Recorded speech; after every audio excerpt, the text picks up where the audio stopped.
to The Collective, where every conversation ignites a new perspective. Join us as we delve into the journeys of remarkable individuals, explore the art of growth, resilience, and the power of a shared mission as we strive to be better together. Hey everybody, welcome back to The Collective. We have another fantastic show for you today. We're going to be talking about walking the walk, and I could not think of a better panel to do this with, so I am stoked. Now, while everybody else is stoked, do the things. Like the show, subscribe to the channel, hit the notification bell, do all the good stuff, get your emails when we go live, which is, of course, Fridays for The Collective and Wednesdays for The Gold Mine. If you haven't yet, make sure you are signed up for the Reinforcement Loop. That is our weekly newsletter. That way you can stay in the loop with everybody else and everything that we do. Other than that, if you have any thoughts, questions, comments, anything at all, by all means, put them in the comment section and we can hit those throughout the show. And now we can get into our intros. We've had everybody on before multiple times now. Gordo, Matt, Pat, everybody is good to go. So let's get a quick little intro and then we can get into the convo. So Pat, you're on top. 10 to 15 seconds, who are you? Or where you come from, all that good stuff. Pat Miller, 20 years in the military, 8 of which was special operations, the rest was infantry. Got out, did rope rescue, then went into security, then into the film industry. And all that time I was building my professional photography kind of career. And that's kind of where I'm sitting at now, film industry and photography. Bam. Love it. Matt, how about yourself? Hey guys, Matt Barnett with Barnett Explosives. Been running it since 2007. Anything and everything to do with explosives, and I'm just on the podcast to learn and share and grow with everybody else. Love it. Gordo, how about yourself? What's up, guys? 15 years in the military, half as an airborne light infantry reconnaissance patrolman, the other half as a special operator. Got out, went to school for graphic design. I own somewhat of a little creative agency right now and do bulk wholesale custom apparel. Buy a t-shirt. I like it. Yeah, buy a t-shirt. I love this. Sean, how's the mountain treating you? It's going well. Looking forward to this conversation. Walking the walk instead of just talking the talk. It's a great topic. It's one that is often thrown around, particularly on the internet. And let's see how it all pans out on this internet podcast. Well, we all sit around and talk in our basements. This is the key. And so I want to start this off a little bit differently than I normally would. I usually ask you guys what you guys think about all this stuff, but I want to talk about walking the walk because right off the bat, when I got out of the military and I started looking around at the veteran world, and I don't want this to just be the veteran aspect, but that's what I'm coming from with it. I saw a lot of people just talking. A lot of people saying, oh, this is the problems, these are the issues, these are the things that need to change, why is this, why is that, et cetera, without anybody actually doing anything. And that was one of the first times in my life that I said, well, why isn't anybody fixing the problems then? If everybody knows what the problems are, why isn't anybody doing anything about it? And I just started. I started getting into advocacy. I started helping out my brothers. I started the Canadian Walk for Veterans. I was one of the founders for that. And I started podcasting, and I've been consistently trying, now not always succeeding, consistently trying to always walk the walk. And so I'm wondering from you guys and your past, how have you walked the walk? Gordo, I'm going to hit you first. Well, you have to put your money where the mouth is. So if you want to run your mouth in the military, you better back it up because there's a humble pie coming your way. When I left the military, though, is when I really realized that I should shut my mouth.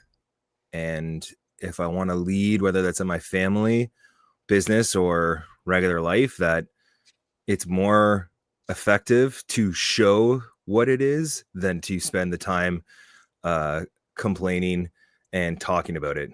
The best way to do it is just to do it and to lead by example. So a little bit in the military because you have to if you want your shit squared away. But if you come out in the real world and no one's wearing badges and emblems that you know what they are or who they are or what their rank is, it's better just to keep your mouth shut and put your energy towards yourself. I like it. Pat, what are your thoughts? Yeah, I agree with Gordo, and I can add to that too, is that, I feel that, it's that kind of that factor non verba kind of model, right? It's more about doing than the talking. And so I noticed that since I got out, it's kind of a catch-22. One, I have to prove myself every day because now I'm in a new realm, in a new place.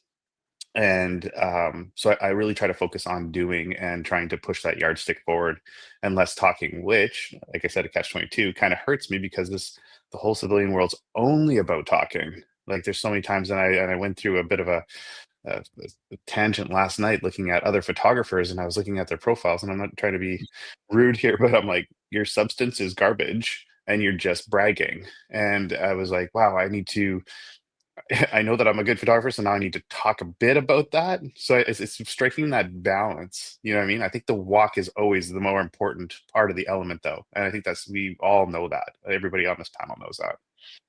I like where this is going already. Matt, what do you think? Well, I don't have a military background, so I can't really relate to that. But I mean, I have to perform or nothing's going to happen. There's no structure. I have complete freedom. I guess I could lay around all day, but my dreams would die. So if anything's going to happen, I have to do it. And talking is pretty useless if you can't back it up. I kind of see it like planting a tree in a garden. A lot of people will talk. They run their mouth before they perform, and it's kind of like eating a candy. It's a snack. But I think as you get older, you talk less, and probably that's the people that need to talk more. If anybody would listen, but nobody really uses their two ears; they run that one mouth. But when you walk the walk, when you do the work, you're planting a tree that is going to mature throughout the years and then provide for you in the later years. Whereas if all you did was run your mouth, you didn't build anything with substance, obviously. So walking the walk is planting that garden that's going to support you and ideally your family for the generations to come. I think if you do it right. I like this idea of planting because there's an implied timeline that it's going to happen later. It's not about right now. It's about down the road, which I love. Sean, you got any initial thoughts on this? So my initial thoughts, and this is a new thought for me, just after listening to the boys, just going to throw this out there as a proposal.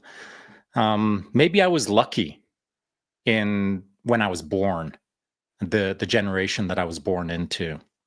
Because as I came up through the military, it was all about you had to walk the walk. Just shut up and get her done.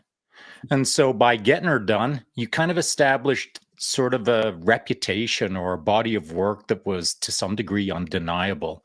All the badges, all the patches, all the things, you were kind of represented as it within the military based on earning it. You just freaking walked your way to badges. You got results, you got outcomes based on your efforts. But then when I left the military, none of that existed anymore. And so no matter how much I walked, I didn't have much of an opportunity to talk because I thought that the walking spoke for me. And so I kind of came out of this maybe unusual generation of pre-internet where your actions spoke louder than your words. Well, now, of course, in our modern society, your words are bigger than your actions, generally speaking, on the interwebs. And so I kind of came maybe at a good time where I was either taught or I learned that just freaking sum up, make it happen, and don't chirp about it too much. That's how I was raised.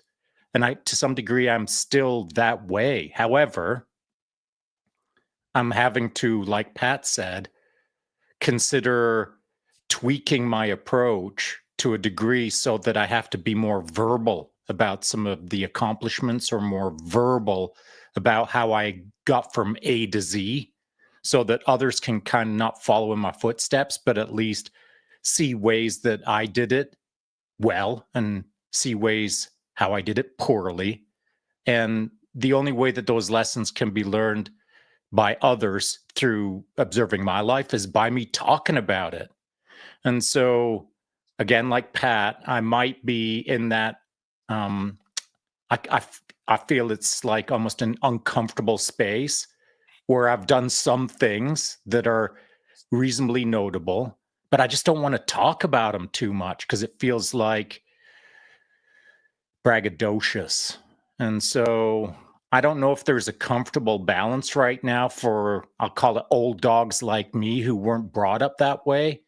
Now I have to kind of almost like flare out more than I want to in order to kind of put the point across for the young bucks who are asking me to put it across. And I'm still trying to learn how to do that.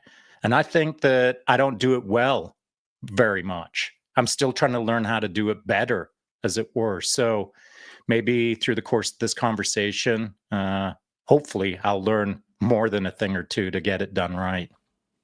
That's the plan. I hopefully that's the way we can get it to work. Now, I have a question on this, but before I do, I just want to touch on these quick comment here. Annie Oakley jumped in here, said, hey, team. Good to see you, Annie. If there are any thoughts or questions, by all means, hit them up in the comments. We can talk about those throughout the show. The question I wrote down is, when can the talk be useful? And I think this is an important thing to kind of dive into, because at times we do need to speak about what needs to be done. There's got to be a point in time where there's a discussion, because otherwise you just have a bunch of people doing stuff that they think is right, which could be conflicting with the overall mission. So, like, when do we use our words to define what we need to do and then utilize the action? Matt, I'm going to come to you first on this one. What do you think? Well, when it comes to leadership, you can't get people involved unless you communicate to them. You can't, if you've got to take action on something in your life, most of the time it's going to require a team, and you're going to have to talk. You're going to have to vocalize the goal. And I heard somewhere where they said that one of the most compelling emotions, I guess, was not emotions, but authenticity was the most important thing that you could convey. And if you believe in something enough to walk the walk, to go out and actually do the work, then obviously you have this inside of you. And the most important thing is to be able to communicate that authentically and get people on board. And you don't have to do it in a braggadocious way, but you have to be able to communicate it. And examples are really important. And I think it goes back to if you're authentically humble and authentically goal oriented, as opposed to trying to puff yourself up, I think it's going to come across, and people are going to understand you're goal oriented and you're trying to motivate your people to get something accomplished and help you walk the walk, or to encourage them to walk their walk. And so being authentic about it, I think, is key. I like it. Pat, what do you got? Yeah, like it's interesting where the talk comes first, and for some reason my brain went down a weird rabbit hole of thinking about like an orders group, right? Like, you can't just take the mission set and just go run and do the mission yourself and expect everyone to know what's going on. So when I think about like my wanting to do my photography thing, bringing that to vets, bringing the art thing to vets, so I need to be able to like speak upon my experience as a vet, speak upon my experience as a photographer, how I'm going to bring that to everyone, and then basically have a call to arms to see who can fill some of the gaps that I can't even touch, right? So sometimes it's not just about being able to walk the walk. Sometimes I need help to get to a goal or get to a place that I want to go. So it's not just me promoting myself and talking about what I can do, but also what I can deliver and what other people can help me deliver. So, I mean, I don't know. That's kind of where my kind of brain went down a rabbit hole. I like it. Rabbit holes are a good thing here. Sean, you got any thoughts on this? I do. So I was thinking about the podcast on Wednesday, FNV Ranch with Dallas Prince. FNV Ranch stands for Facta Non Verba, and Facta Non Verba is Latin for deeds, not words. And so that is coincidental to today's podcast. We're speaking about deeds, not words, or walking, not just talking. And so last night I finished off the newsletter for Wednesday's podcast, as I will do a newsletter for today's podcast. So let's hope we all say something that's really awesome. So it makes my job easier today for the newsletter. So on Wednesday, as I was writing that, or yesterday, as I was writing that newsletter from Wednesday, a lot of the verbiage that I used in that newsletter was direct language that talked about outcomes or intentions that are going to lead to outcomes, or basically deeds, not words, about FNV Ranch. And so, Chance, you've already had a chance to read the newsletter. And I think it's a pretty good newsletter, because what it does reflect is what Dallas and his partner have put together in pretty short order to produce an outcome that is going to be helpful for others. And so I find it interesting that today we're talking about deeds, not words, as it were. Wednesday's show was effectively about a ranch that's trying to do exactly that. And so it leads me to this question. Why is it so important? Back to nonverbal, or deeds, not words. Why is that so important today, in context of what is actually going on today? Because I feel like deeds, not words is a thing that is, I mean, it could be stamped in gold and then put on every pedestal. But somehow I feel like it's not being, it doesn't have the traction that it deserves, or it doesn't have the same weight that it does for me, or for probably all of y'all. It doesn't have that same weight out there in what I would call the typical average person's life. That's a great question. Gordo, I'm going to come to you first. What do you think? Well, I think we're in the digital age, so there's a lot of distractions, and deeds, not words is the ultimate in not distractions. It's such a waste to spend talking, putting out posts, changing to the Ukraine flag, changing to that flag, thoughts and prayers, long written out Facebook posts, where maybe if you put the same amount of energy towards getting a hold of someone in government, or doing something that's more than a social media rant. I believe it's the digital age. I don't think there's enough people doing it, or talking about doing it. Does that make sense? And it's just like reverts back to the last comment about people not being able to, when someone can actually talk about walking the walk, they'll know, because they have to get the information out.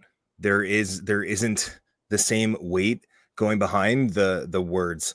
So I really think it's a personal choice when that person's kind of full, you've never done walking. I don't want to say that, but there's a point where you're looking around and no one else is doing it, and it's time. So like, step up, make the decision, go forward with it.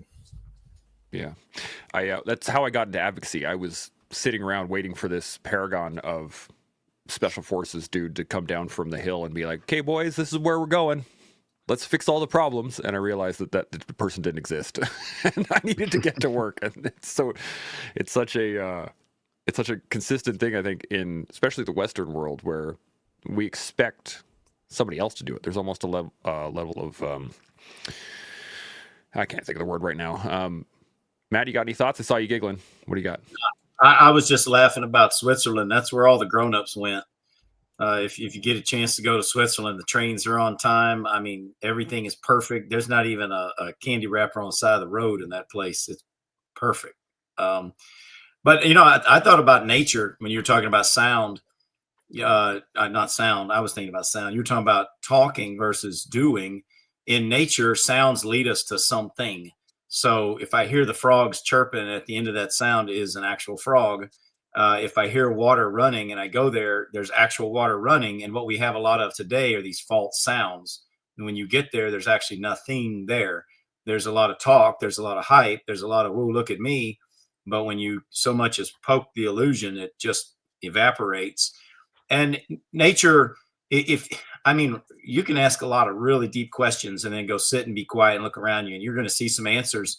Your body tells you that. You can talk all you want about how you're going to exercise. You're going to get up early in the morning. The diet starts tomorrow, but without action, none of that happens. So action is paramount. And yeah, I think because of the Gordo said, the digital age makes it so easy to just chirp, but from nothing. And it's so easy. I like that the speech, The Man in the Arena, because it talks about how it's not the critic that counts. We have so many people that slide into this gross little place of being a critic.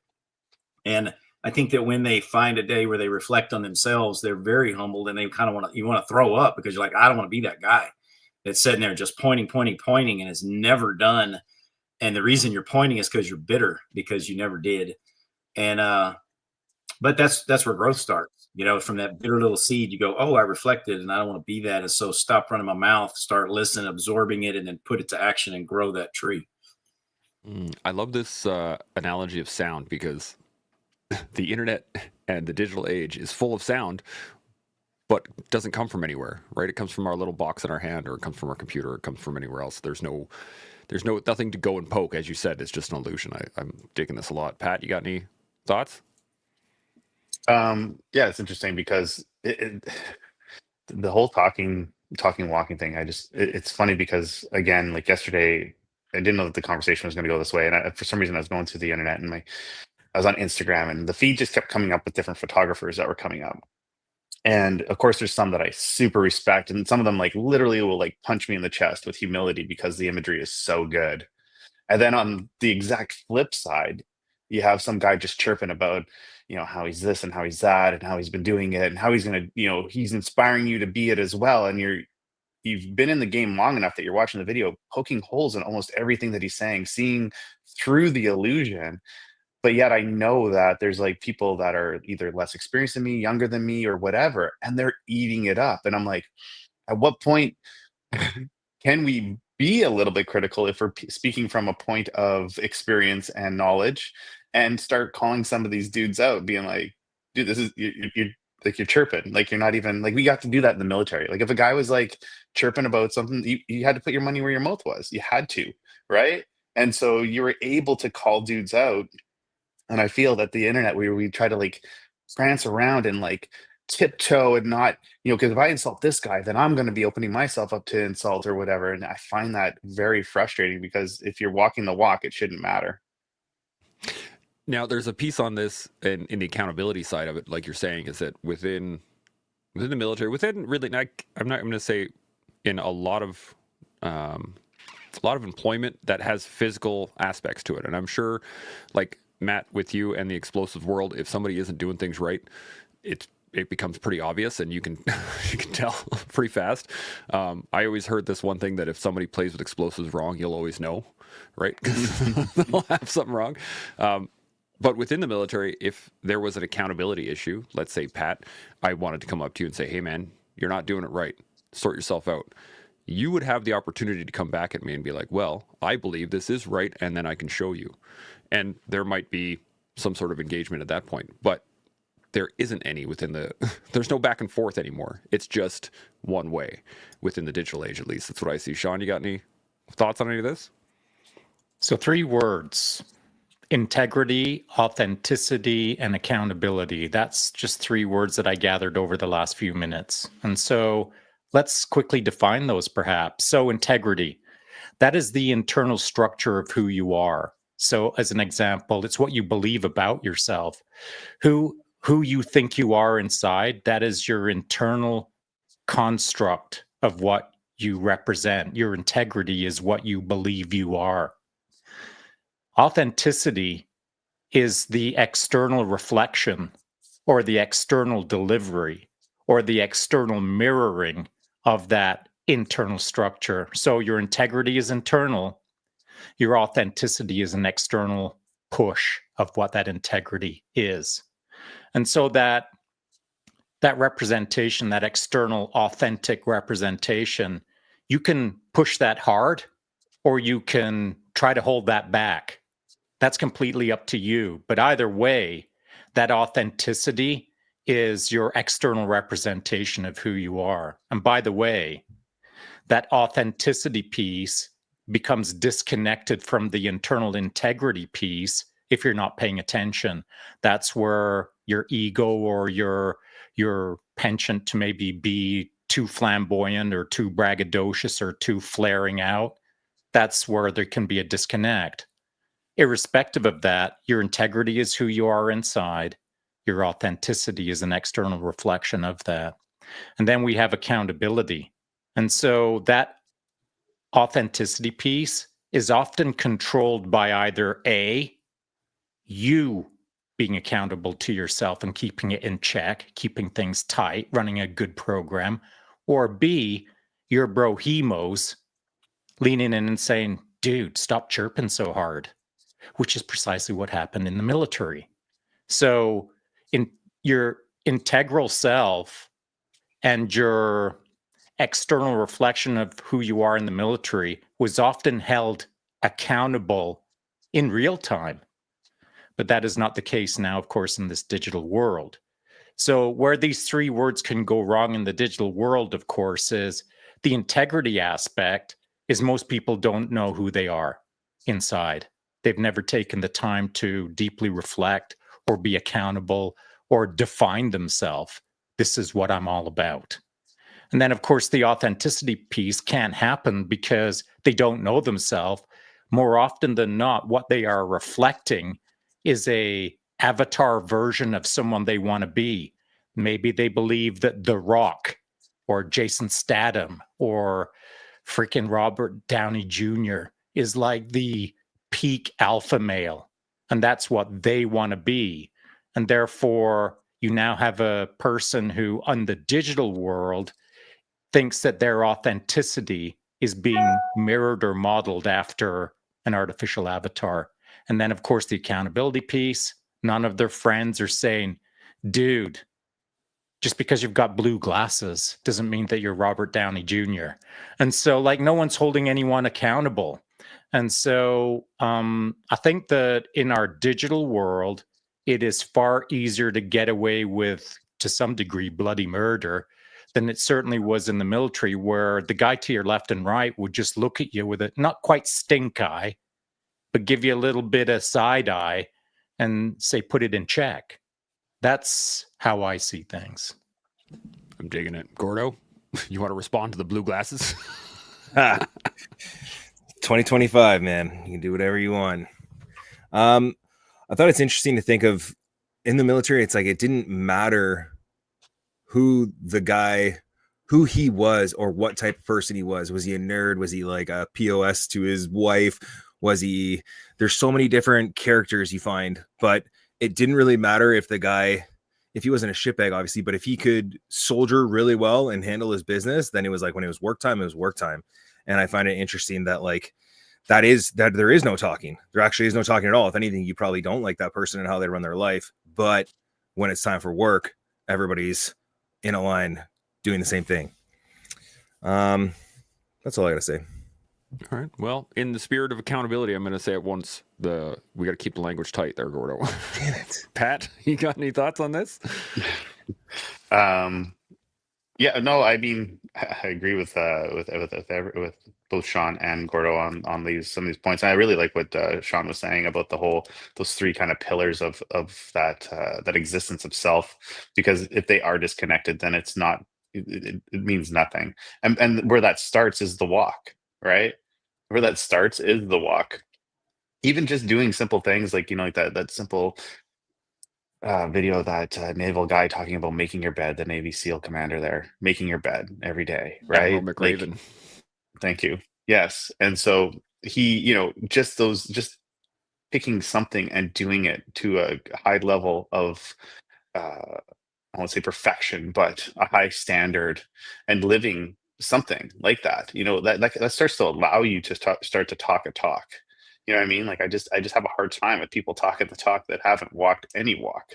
And it seems to be like that's what the internet is full of, and that's what it seems like modern society is full of.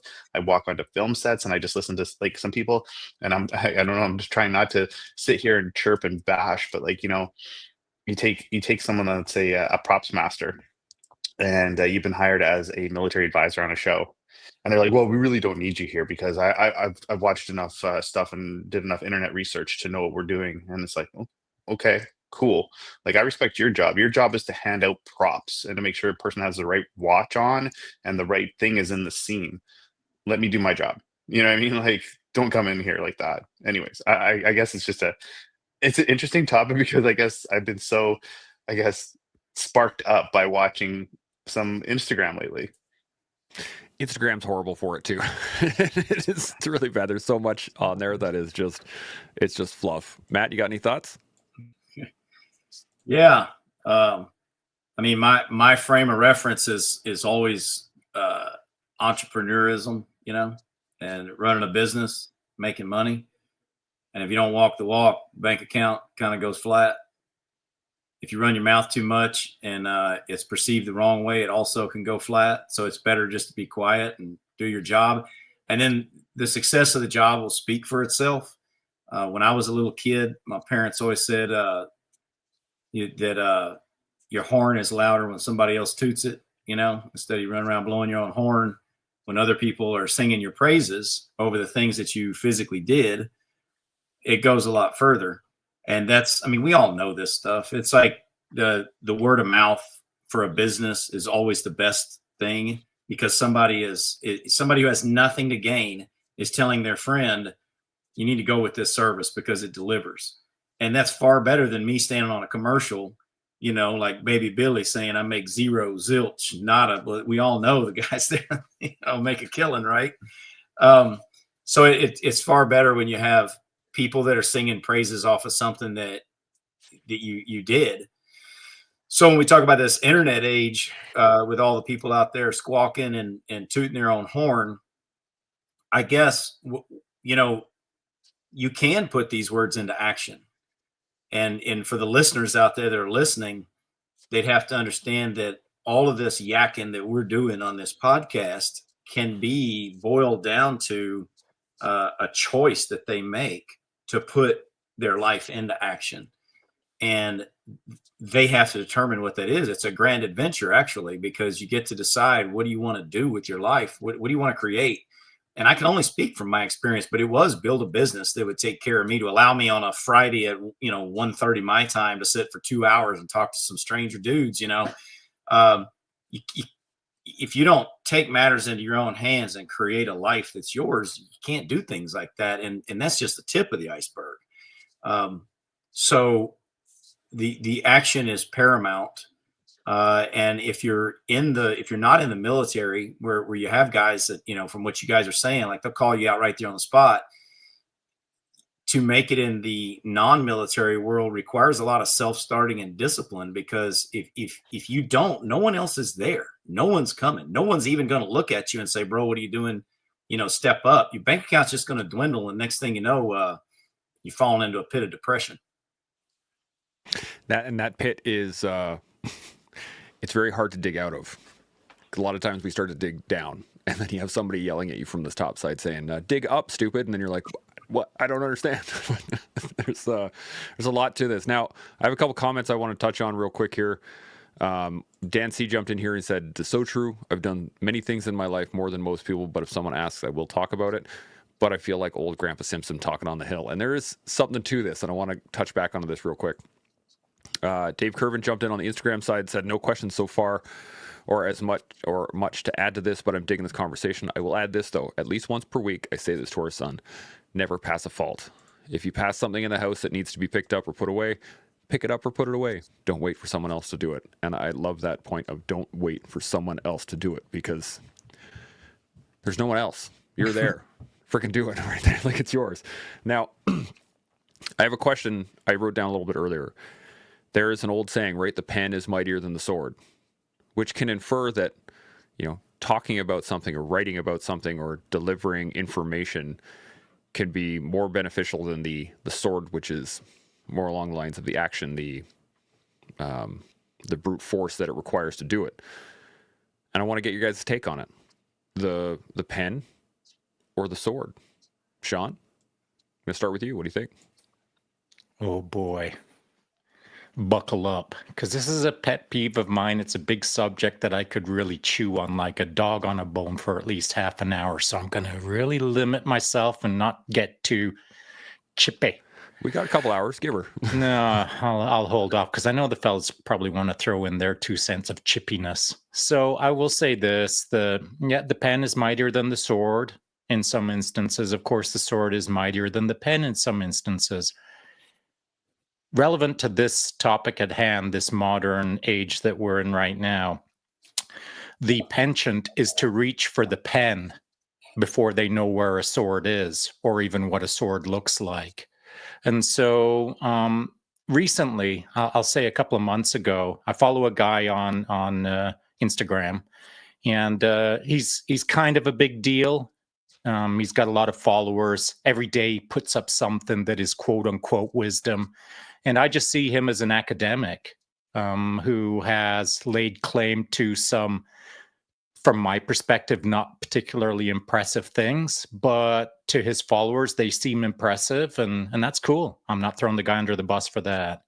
But what I am going to throw him under the bus for, as I did challenge him a couple of months ago in a comment, was how he talks with certain authority, how what he has to say is almost gospel to some degree. But as I see it, he's a bit of an armchair quarterback. He's a bit of a, doesn't have much in the way of lived experiences. They're more read experiences. And so he made a pretty bold proclamation about how life should be done. And in the comment, I just simply said, well, that's your opinion, man, because I got a bunch of friends who don't look at it that way. So carry on. And he didn't take too kindly to it. He thought that I was challenging his authority, which I suppose to some degree I was. And he kind of gave me a little snide remark, and I just let it fly because I'd already thrown him under the bus to some degree in his mind. Now, I'm sure none of his followers paid any attention to this, but I know I'm all rent-free in that guy's head right now, today, and I will be in his head till the day he dies, until he reconciles what I said with what he thinks is true. And now he's got to find the middle ground between those two positions.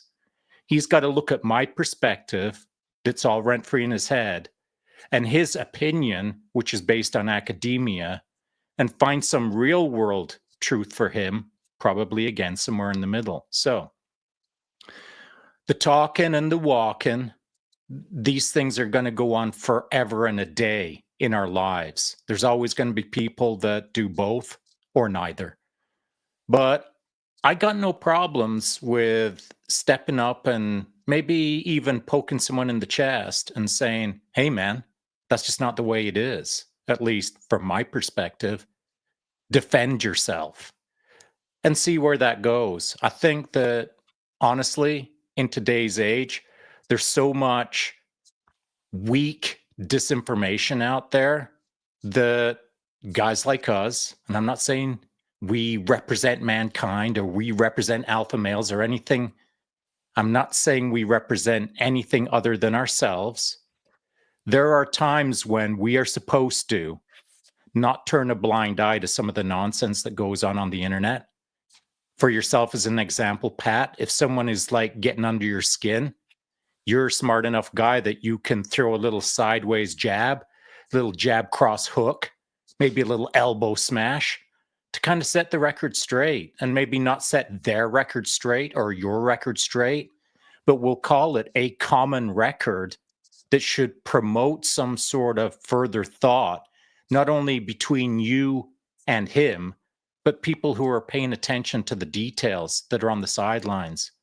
That's what I try to do more often than not nowadays, is not like try to upset someone, but maybe just tip over a few apples in the apple cart, as it were.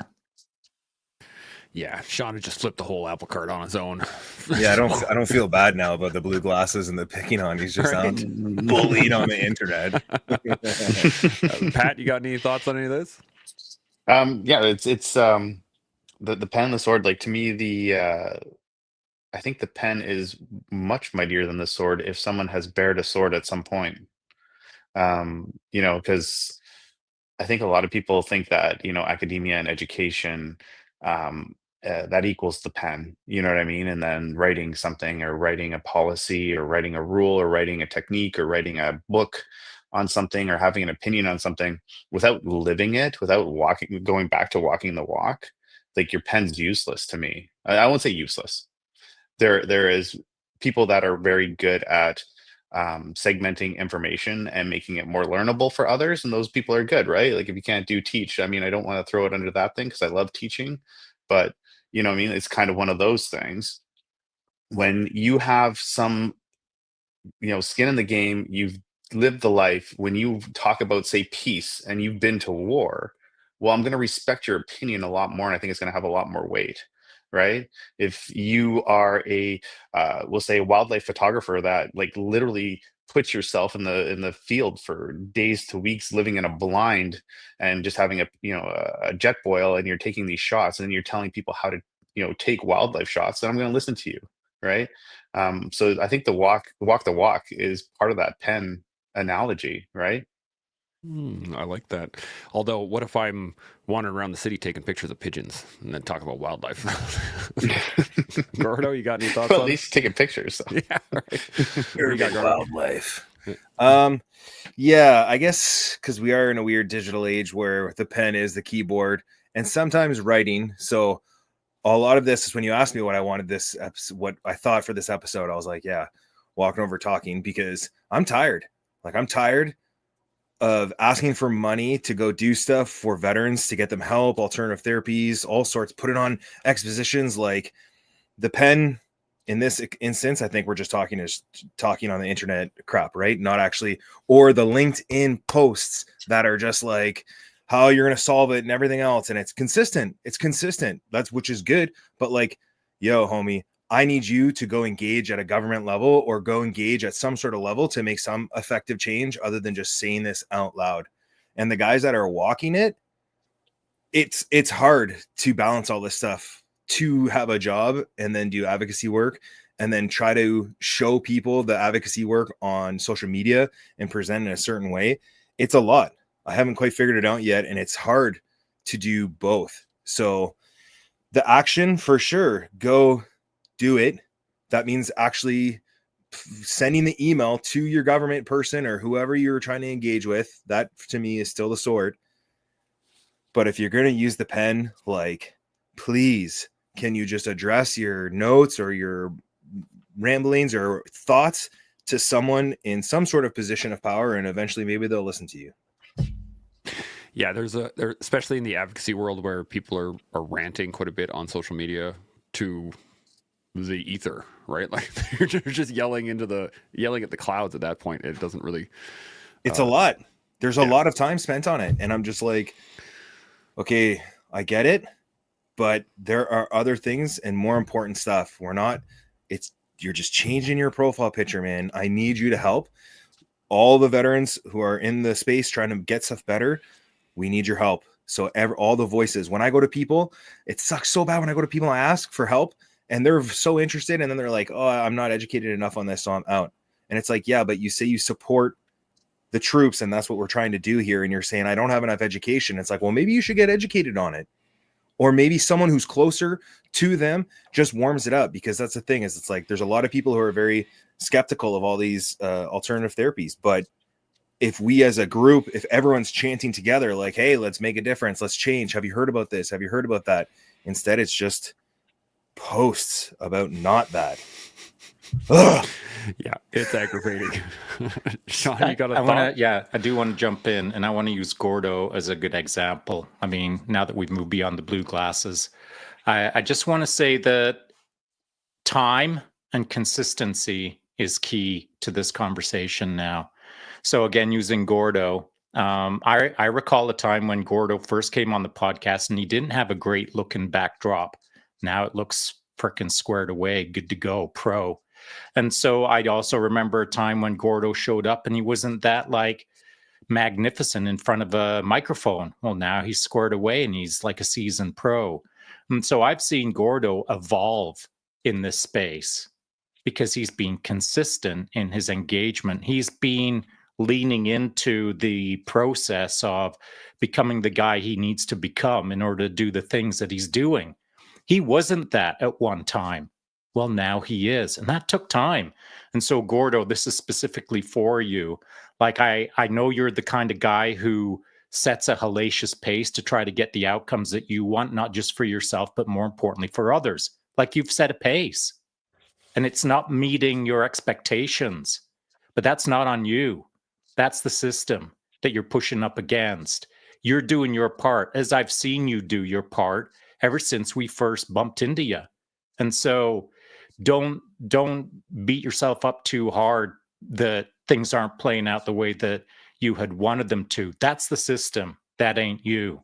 And you are literally an example of this deeds, not words, or you're walking the walk as you have since you first came on the potty. So I know it can be frustrating, but you are literally a case study of what consistency and effort can produce.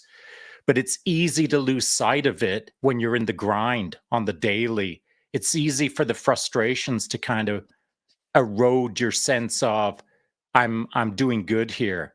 But when you look back, when you get perspective, just take a moment, a tactical pause, or create that liminal space and get your little freaking namaste moment on and think, man, what have I done that's good over the last 12 months? And you have, buddy, you have. And so no one, and now I'm stepping away from Gordo's spotlight and just suggesting that no one who's working hard in the shadows should throw away that work as it's not really happening if not enough people are observing it. It's freaking happening. In fact, the real magic is the stuff that happens in the shadows. The person that Gordo is today is a result of him not getting the nods that he's deserved over the last year and change. That's how we're all shaped. If your life was filled with silver spoons and pats on the backs and all the spotlights, well, you're a different person than the kind of people that I hang out with.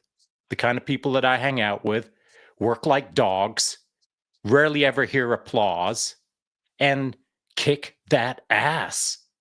That's the kind of people I like to be around, just like Gordo. And so, again, kind of a message to Gordo, but definitely a message to anyone who's going to listen to this later today. Cut yourself some slack. If you know you're walking the walk, give it time. Be consistent. The rest will unfold.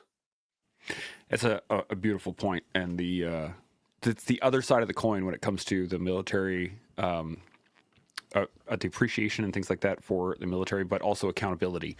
Is that a lot of times we forget to give each other a little fist bump, little head nod, little, hey man, you're doing good work, keep it up.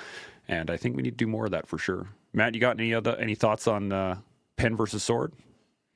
Yeah. I wrote down that the sword is we all have we're all going different rabbit holes while we're all talking, right? So I'll just say that. But I said the sword is the manifestation of the pen, but the pen is just a dream without the sword. Because the way I think about it is like starting a country, right? Or a revolution. You plant those seeds with thought and charisma, and authenticity as you throw this out in your conversation, but it boils up into action. And if throughout mankind, that's why, regimes will censor ideas, because you don't want that to boil into a movement in the street. And then I thought about when Sean was talking about Gordo, I just made some notes about that. If for some reason it made me think about gold. Gold just is gold. So if you look back in nature, gold has been there, since the beginning, just like the guy working in the shadows. And so a guy working in the shadows doing his work is the gold. And there's not a whole lot of that. There's a whole lot of dirt and there's a lot of rocks, but there's a process of panning where you shovel this muck, everything, the losers, the winners, everybody into a gold pan, and you sluice it around in the water and you shake it, and that gold settles out. The gold settles out because it's literally heavier. It's denser than anything else. It just is. Okay. People are the same way. One of the hardest things I had to learn was people do what they want to do. They tell you they want to help, Gordo. They tell you they want to do this or do that. When people want to, they do. You see, and that's the thing. There's so many people out there, they don't really want it. Like they like watching hero movies, But those low points that every good hero movie has, nobody wants to do that part. We like to watch it, and we like to, sit on the couch with popcorn and think, oh yeah, if I was in that moment, I'd handle it this way. But it gets real sloppy. Like life gets really sloppy, and people don't like those moments. And the truth is, they don't really want it. Not that bad, because when people really want it, they do it. And so when people who really want it are thrown into life situations and it shakes, they come together just like the gold. The heavy stuff sinks to the bottom. And so you keep doing what you're doing long enough, and you're going to attract other people. I think it's kind of a law of nature, and you'll get where you're going. I mean, hell, water cuts through rock, and it ain't got a brain. And you're a force, and you keep moving in one direction, you're going to attract similar. So that's my crazy thoughts on that. I'm digging it. I'm tracking the whole way. I want to add on to this piece of the revolutionary. The people that work in the shadows rarely are the ones that are on the billboard, right? Rarely are the guys in the background that are doing the sound, that are sitting there trying to set up the people, that are printing off the flyers, that are getting people out into the streets, that are organizing, doing all these things. Those aren't your headliners. Those aren't the people that are on the stage talking about, hey, we need to change, we need to do these things. And they're not the charisma people. The people that work in the shadows, that work in the dark, are the guys that are willing to, as Pat said, sit in a blind for weeks to get one shot because they see that is worth it. And I think that's a really great point. Sean, what do you got? So that's all true. However, if you look at this show as an example, who's on the billboard? Sadly, it's you and I for the collective poster, and then of course it's the panel who have the main headshots. So, Chance, you and I are always the tiny little dudes in the corner, the collective, and then the guests have big heads, and that's the way we've always wanted it. But we're like on the billboard. We're HR. We're publicity. We're admin. We're the toilet scrubbers. We're everything in this process. We're doing so many things that people don't understand or don't care to know or don't need to know. We're freaking busy with just a simple little podcast. And so from an external perspective, it looks like all we do is show up and talk into a mic and bam, cut, success. But that isn't the way it is. And so the only reason that we're all here together right now is because, as Matt said, very insightfully, is gold tends to gather with other gold. The weight of the subject or the weight of life or the weight of the moment, generally when you look to your left and right in a heavy moment or in a tangible moment, anything of value, you're the value and you should have value around you. And so when I look at this panel, it's no surprise to me, and it's no accident that we're in this moment, because our lives have brought us to this. It's not like we all fell off the back of the turnip truck and all gathered together in front of microphones wondering what we were going to talk about. We've all got something to say on this subject, and it's because we've all lived lives that are challenging enough that we've got wisdom driven into us because of those challenges. Then how best to put that across to the modern world?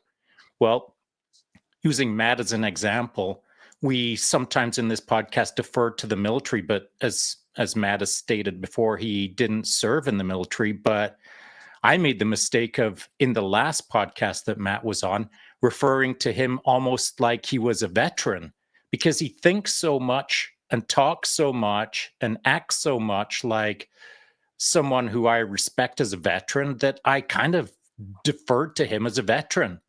I love the way Matt thinks because he's lived a life that is interesting and challenging enough. He thinks in ways that I like, that he's my kind of gold.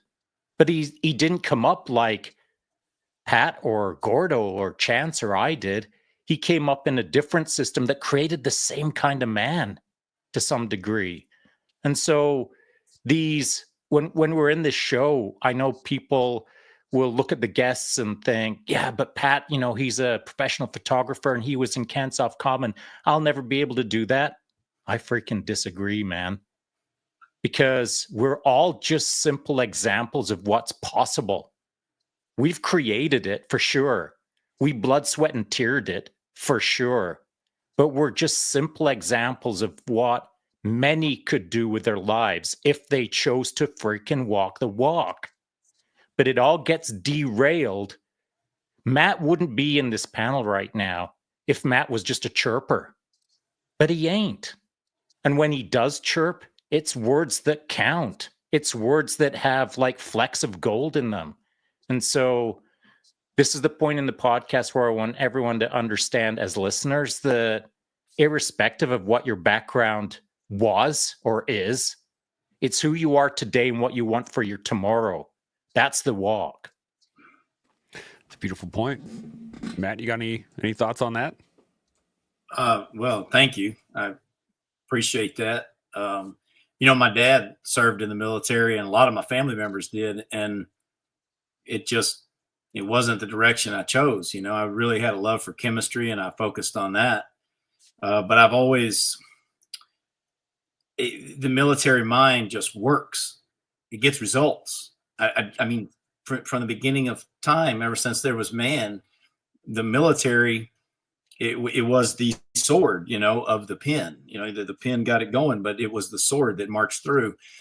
And if you look at, I think it's undeniable to say that the military has amazing benefits for the people that have been through it. There's so many qualities, and I've always looked up to those. And my dad told me stories growing up, and I kind of, at some point in my life, decided that every man should go to war. I think we were built for it, and I really do. I really think we were built for that. And it may not be actually fighting someone, but you fight yourself and you go to war with yourself. And so that's where I have kind of cultivated this mindset of taking responsibility, accountability. And there hasn't been anybody there, but there has been the reality of life, which is always there slapping me around. And life gets really interesting when you stop looking for excuses and you take accountability and you say, today I failed. That's one side of the coin. But tomorrow I can make a change and be different. And that's the other side of the coin. And then to get that self-pity crap, which is, it's useless, to get that out and just look at it as a functional thing, you really start to grow and you make advances. And you kind of want to tell people, but you start advancing on a lot of things, and then you just get tired and you're like, why am I talking about it? Let's just keep rocking and rolling and let the results speak for themselves. But no, I enjoy being here too. I always learn something from you guys, and you make me think. I don't have a lot of friends. I'm out here on a farm, and I blow a lot of stuff up, and I'm really busy. So it's nice to stop and be able to talk to people for a little while. I love it. I love it. I'm. There's going to be a point in time where I come down and visit you because I want to blow something up with you. That is a key thing. I haven't blown anything up in a while, and I'm feeling the withdrawal symptoms on it now. I got a quick comment here that I want to touch on for y'all. Annie Oakley jumped it on the Instagram side and said, authenticity often requires going outside comfort zones.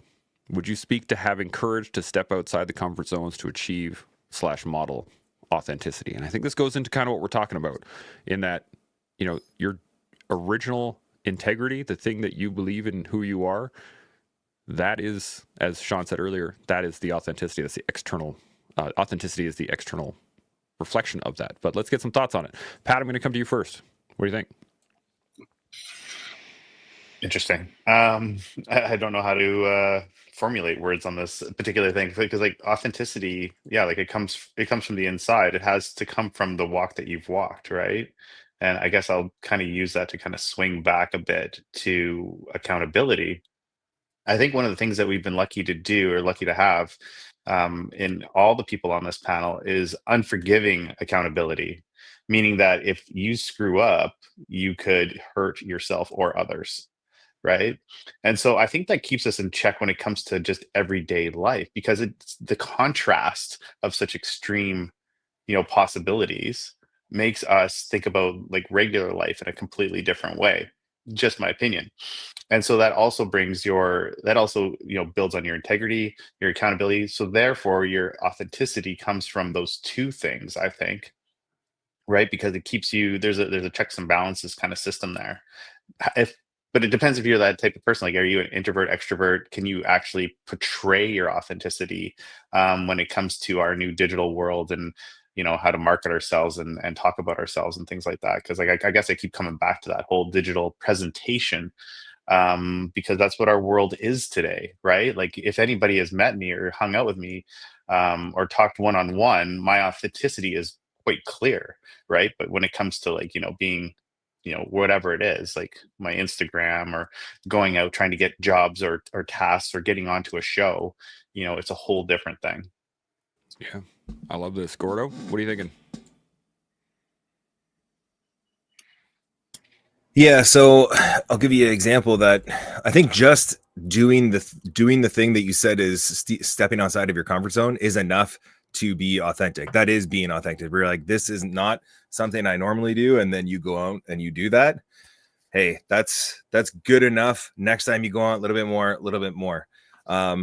I joined our Chamber of Commerce here in town as a business person. It's smart to use it as like a networking and just getting the in, and it's awkward and weird. And I went to my very first drinks once a month thing, or a bunch of businesses all across the city all get together and they just mingle, right? And I showed up and like, I don't know anybody, and I'm wearing my stupid little thing, Gordo, all the way. And you just have to jump in, and it was terrifying. It was the worst thing ever for a guy that's a crazy extrovert to just be like, walk up to a table and just be like, yep, what's up, guys? I'm Gordo. And they're all like, oh, turning their suits. I'm just like, okay, I don't know what I'm doing. I have never been here before. So what's up?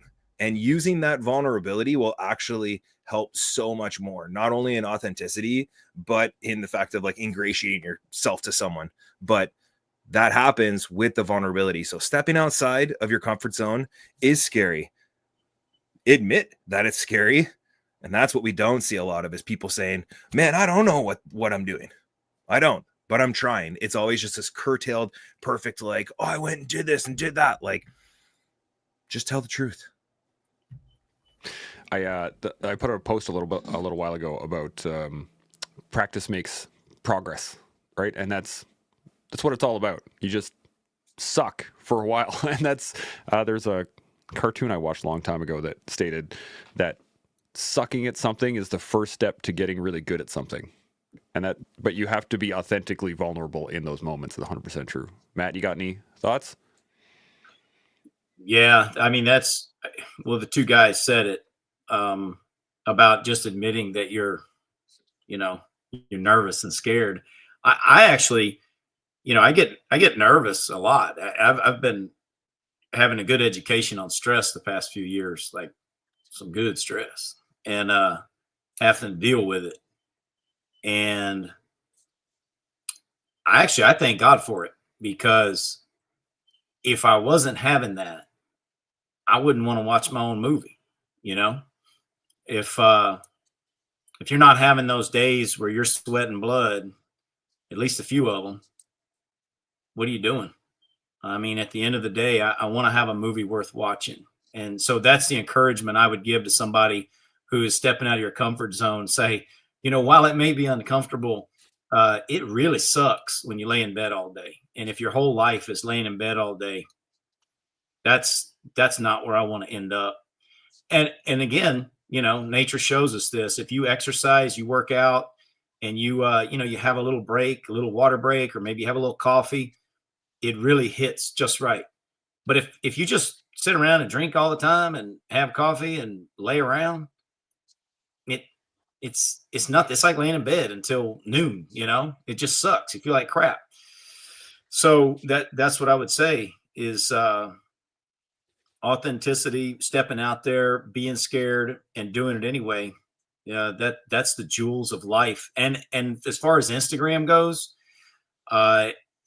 it's hard for me to portray myself. I have a manager that puts my stuff together for me. So I'll go through a long explanation of why something didn't work, or where I'm learning. I don't blow a lot of grain silos down, but I blew a few down the past week. And there were things that I learned, and I talk about it. My manager goes and cuts all that explanation out and puts it up, and you get misrepresented. And then you're like, well, just got to keep moving, and talk to my manager about maybe putting some points in there so people don't think I'm just a cowboy with dynamite. But I kind of am, just legal. And I try to learn out in the middle of nowhere where I won't hurt anybody. But yeah, stepping out of your comfort zone, man, that's the best place to be. It really is. Because then one day, that's not going to be uncomfortable anymore. And then you got to find a new one. I the way you brought up blowing stuff up, it clicked in my head again.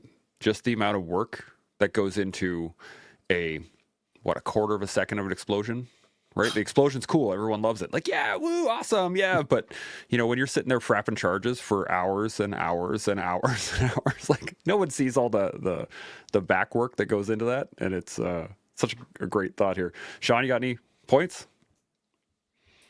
I do. So on this subject specifically from the Anners, stepping out of your comfort zone is difficult because literally it's comfortable to stay in the comfort zone. And so you have to accept the fact that there's going to be maybe a little bit of suck, a little bit of misery, a little bit of discomfort to kind of display another side of yourself, ourselves, as it were. And so I've been playing around with this idea now for a couple of years since I started hard on social media. And of course, in the early days, I sucked so bad, like I can barely stand the smell of myself. And now I'm at a point where I am more comfortable with what I do on social media. Here's a change that I made not too long ago. And it's worth anyone considering. So I just try not to explain myself quite as much as I used to. Like just not as much verbiage. I'll throw up a video nowadays that is just me doing me as I normally would. And if anyone cares to watch it or not, that's cool. That's up to them. But I just don't try to hook them into the viewing. I don't try to explain all of the backstory on the video. I don't even try to explain what I'm doing in the moment. I just freaking do me. And there's a certain sense of liberty in just being yourself in front of the interwebs and not explaining it. I kind of like it, honestly. And it's something that I've only just recently started to do. I think an error that I was making, and I think an error that maybe we all make, is we want to share our lives to some degree with our friends or with our acquaintances or with our brohemos. We want to let them see part of our life, not to, from my perspective, not to flare out, but just so that they can see what I'm into, to maybe encourage them to get their freak on, or maybe, start a little competition who can cut carrots faster, whatever. Just my own little nonsense that I love doing. And if it encourages Pat, as an example, to take better photos than I am, because obviously I'm a way better photographer than Pat. Come on. If it encourages Pat to dig in a little bit harder, I'm all about it, man. I love a good game. I love a good competition. I love the fact that now Pat is going to be competing with me, whether he agrees with it or not. He's now number 2. I'm now number 1. And he's going to come and get it.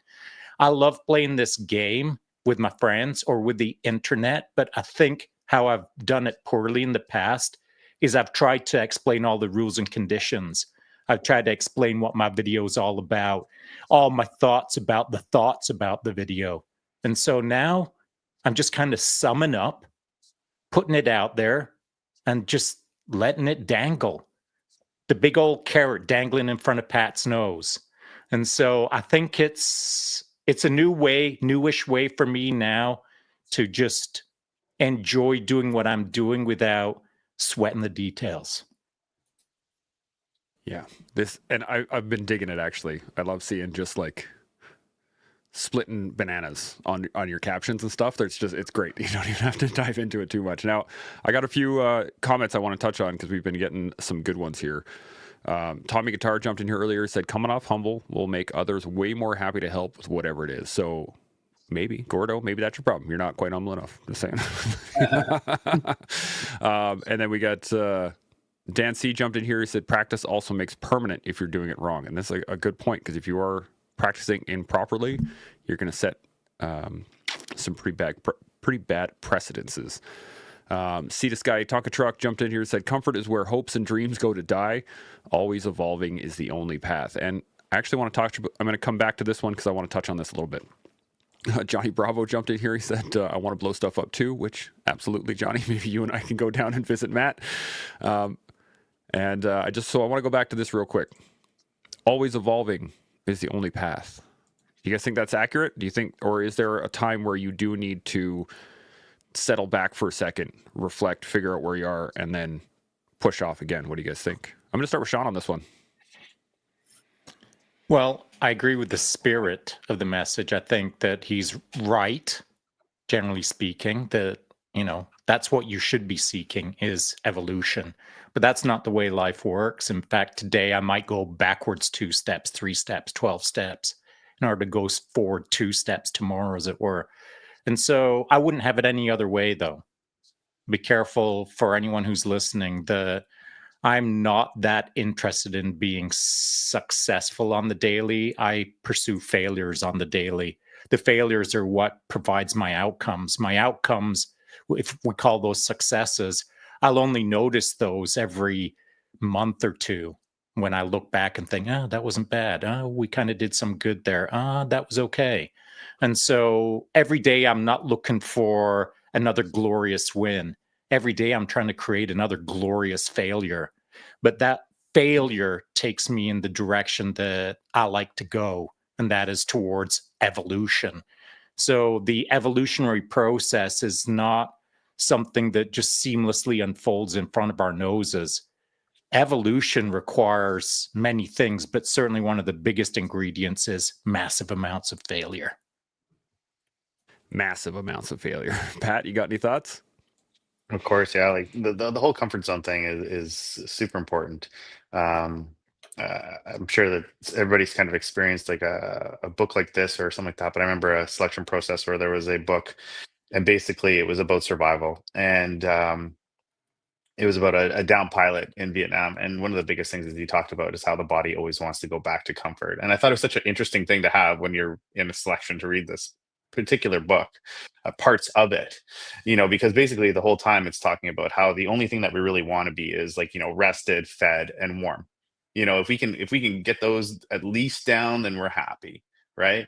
And when you're in a dire survival situation, like, yeah, that's important. But I feel that so many of us are quick to reach for a comfort blanket instead of pushing away and getting cold. Being bold and get cold and get something done, I guess, is kind of like where I'm going with this. Because I feel that like if we're a lifelong student and we want to learn and we want to evolve and we want to become more, we have to push beyond comfort zones. And sometimes that's not something extreme, like, like Gordo dumping himself into the friggin' his ice bath once a day. Like that's, maybe it's just, sending that one email, or making that one post, or making that bed. Or for me, like a big one was a huge comfort zone thing. About 6 weeks ago, I quit dip. Like I just cold turkeyed quit nicotine, and then there was a week of extreme discomfort, going from a 300 milligram nicotine habit to 0, right? But my health and my life is going to be much better for that, right? So it's all about, you don't always have to push outside the comfort zone, but you have to be aware that you're falling into a comfort zone, and acknowledge it, right? Acknowledge that your life is very comfortable. Pretty much everybody in a first world country living the way we are, watching something on a computer or laptop, your life is probably comfort to a level, and you can always push outside of it to make your life better. Yeah, anytime that I feel uncomfortable, I think back to when I was in Afghanistan and look at their life, and I'm like, yep, I'm good. I got nothing to complain about. What do you got, Sean? So if you don't mind, Pat, because you and I had kind of gone into a little DM back and forth a little while ago where you talked about how you'd made other improvements in your life, either your weight or, your external habits like riding or whatever the case is. So, I think it's important that we don't just let that slide, what Pat just said, because what he's stating is he's contextualizing. He knows the changes that he's got to make. He's made them. Now he's contextualized what those changes have brought. And he can see that, he's getting positive outcomes because of the changes that he made over the last few months. So that reflection piece, it's not just about doing and constantly doing and thinking that the doing is going to present the wisdom. You've got to do, and you've also got to pause to think about what has just occurred. How has it made your life better? Did you level up or did you level down? And so Pat had done that, because in our DMs back and forth, maybe you can talk about it, Pat, you have taken that tactical pause to consequentially evaluate where you're at today versus where you were at a year ago. I'm back in the spotlight. Well, yeah, so it's interesting because sometimes the comfort zone, you're not aware of it. You're not aware that you're, in the corner with your whoopee wrapped around you, and you're sitting on that couch, just huddled up and not paying attention to the rest of the world. And sometimes it's some of these wake up calls that may come, I'd say nonchalantly. For instance, another thing that happened this year, I lost over 60 pounds. Purposely. But I was living with two stunt guys, and it was like, I remember seeing myself, kind of like when I was still in the unit, and then hanging out with these stunt dudes who are like ripped as hell, and I'm going to set with them every day, and we're living in the same house. And I walked past the mirror and I was like, whoa, damn, like I let myself go.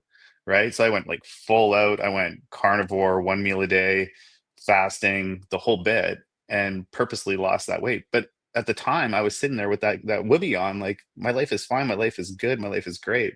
Now when I look back at, like, losing the weight, quitting nicotine, all these things like that, like, my life is only better, my health is better, my brain is clearer.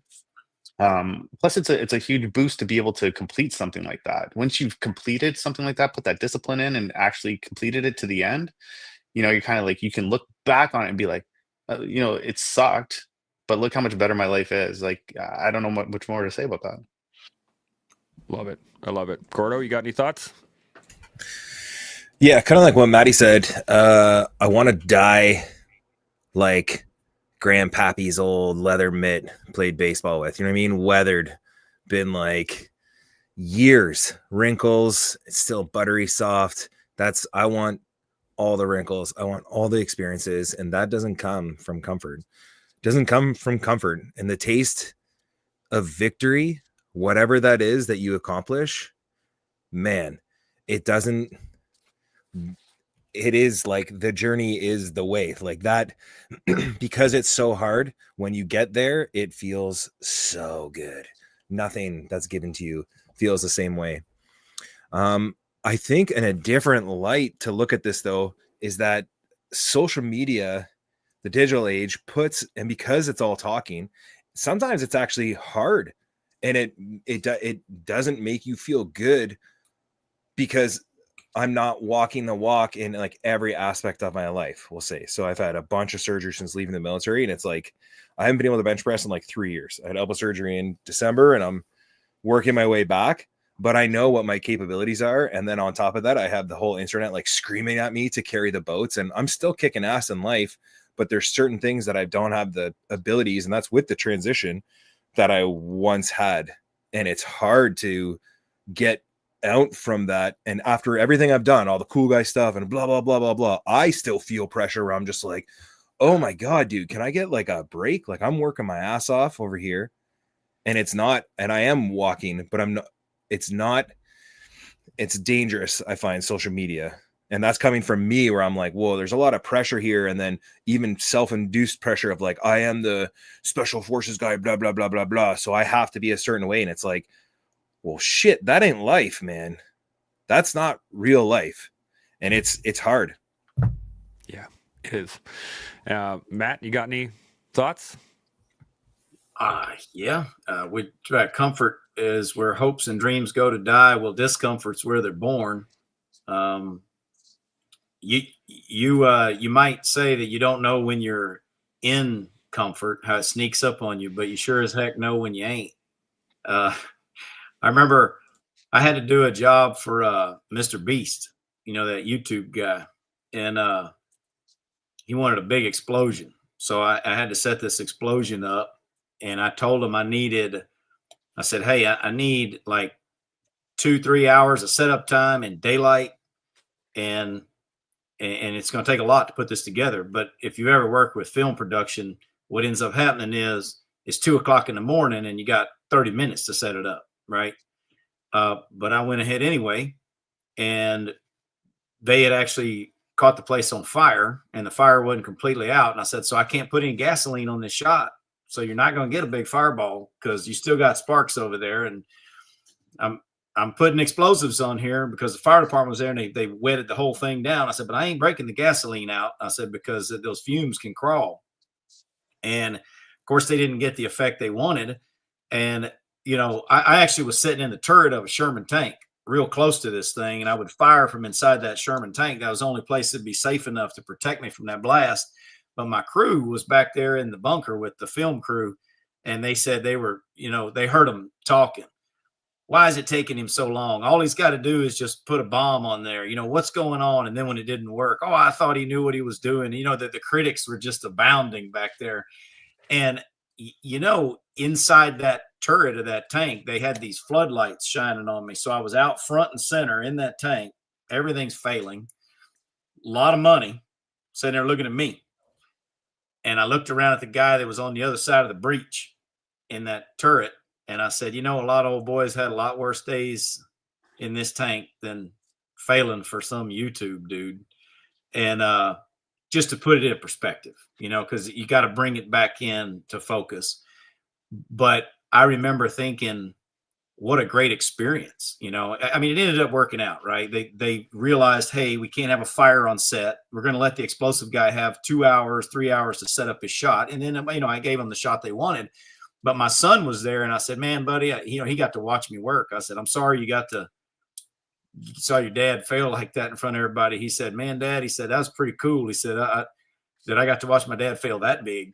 And I said, well, it happens sometimes, you know. And oddly enough, today, actually, this morning, my one of my younger sons got selected out of like the whole country. He got selected for Memory Master for these homeschool groups to go compete for $10,000 in North Carolina. And it's a big deal. They only select, I think, 16 kids or something, and out of the whole country. And he's the first one to get eliminated. And they asked him these questions. I mean, I'm a chemist, and the first question was, tell me the parts of an atom. And he goes into cell structure of a plant.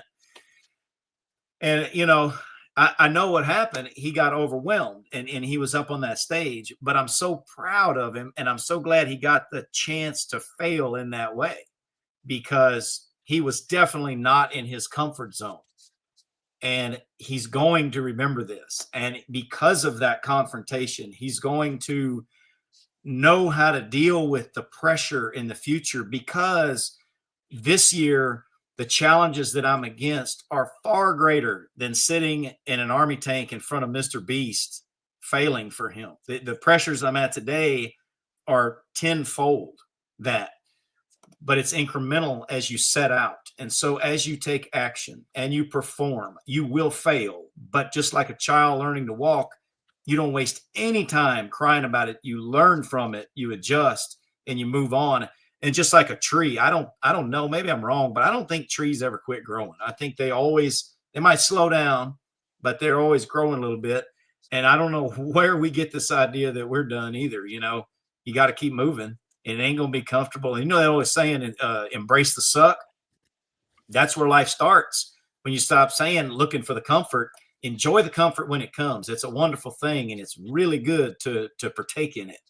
But you don't want to park yourself there, because that's where death is. You know, you guys reminded me of whenever you do any sort of physical activity, even when you are really well versed with physical activity, the first 800 meters of a run sucks. It doesn't matter how many runs you've done. That first 800 meters, when your knees are creaky and everything just kind of doesn't feel good. But then you find a rhythm. Right. And same thing with, you know, if you're a ruck on, it's the first kilometer. It's whatever it is when I'm on the mats. That first couple of rolls is just like, oh, it's not as smooth as I would like it to be. It's not as any of the awesome feelings that you get from that first step in the first foray into whatever it is you're doing. And I was just kind of giggling in the back of my head because everybody wants the accolades. Everybody wants they want the big explosion. They want the perfect roll and then a submission. They want to be able to run for 10 kilometers and not break a sweat. But those things aren't realistic. Like, they just don't happen. And when you do get to a level that you can portray or show the skill sets that you've evolved through the time and the work and all the failures and all the effort, that's deep down the road. And I tried to tell my son this the other day, actually, was the fact that they both play trumpet. We actually were just at their concert last night. They played amazingly. They made a couple little errors here and there, but it wasn't a major deal. But when they were practicing, they were really struggling through a couple areas. And I was like, just keep going, man, because it's not going to happen today, but eventually it will happen today. It'll be that day that it'll happen. But if you worry about right now, then you're never going to get there. So don't worry about it. Keep working. Just keep friggin' working. Sean, what do you got? Well, it might happen. Can't say it will happen. It might happen. It might happen if you keep going, as you stated. And so that is the case with everything. When you're standing on the start line, you're about to do that run, and chance you said, your knees are creaking and it takes a little while to warm up. Maybe. Unless, of course, you're standing on that start line, and when the start gun goes off, you're running to save the planet. You won't feel your knees, believe me. Same with getting on the BJJ mats. If it's just another normal day, and here's my point, if it's same old, every day you'll feel all creaky and all reluctant to get going and all, it's going to take me a mile with my rucksack to warm up. However, if you stand on the start line and say, it's frickin' go time, boys, who wants it?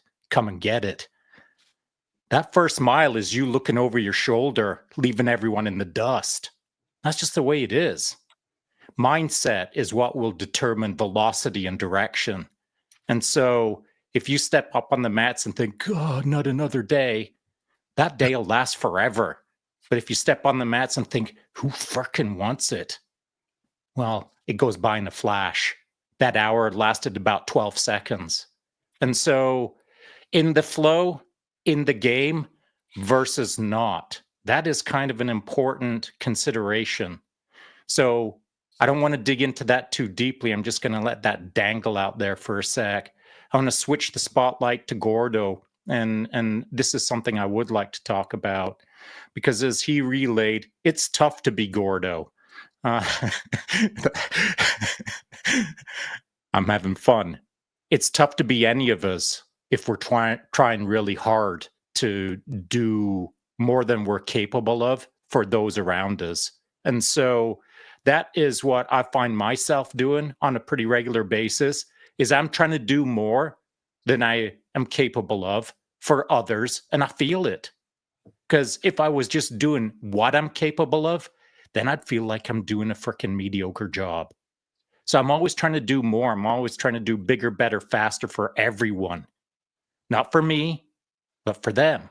And I feel it, man. I feel when I don't deliver to the degree that I wanted to deliver. When I feel like I'm almost letting everyone down to some degree, I really feel that, man. And so I know that Gordo does as well. Now, here's the trick. Here's the trouble. Here's the problem.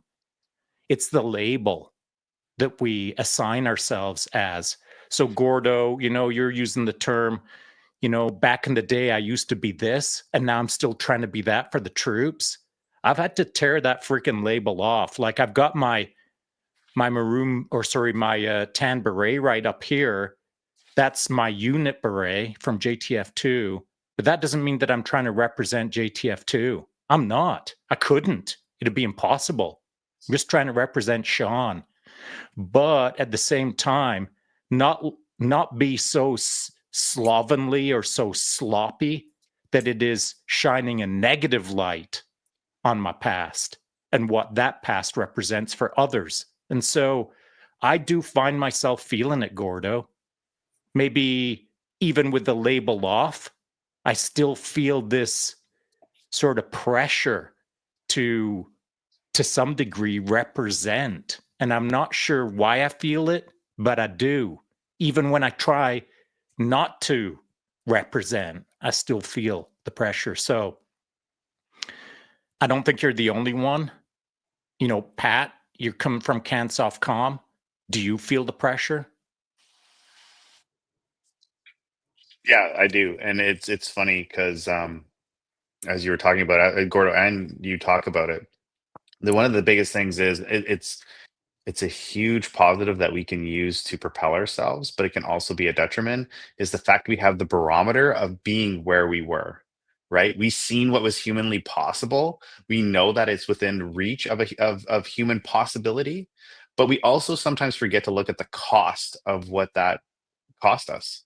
Like being gone 290 days a year from home, taxing the body, taxing the psychology, taxing the friggin' emotional systems, taxing friggin' your sleep system, circadian rhythm, all those things. There was a huge cost to operating at that level, no matter what you did in that in the organization. And you gave her and you did everything. So it was great because you could have this barometer of like, wow, look at what is humanly achievable.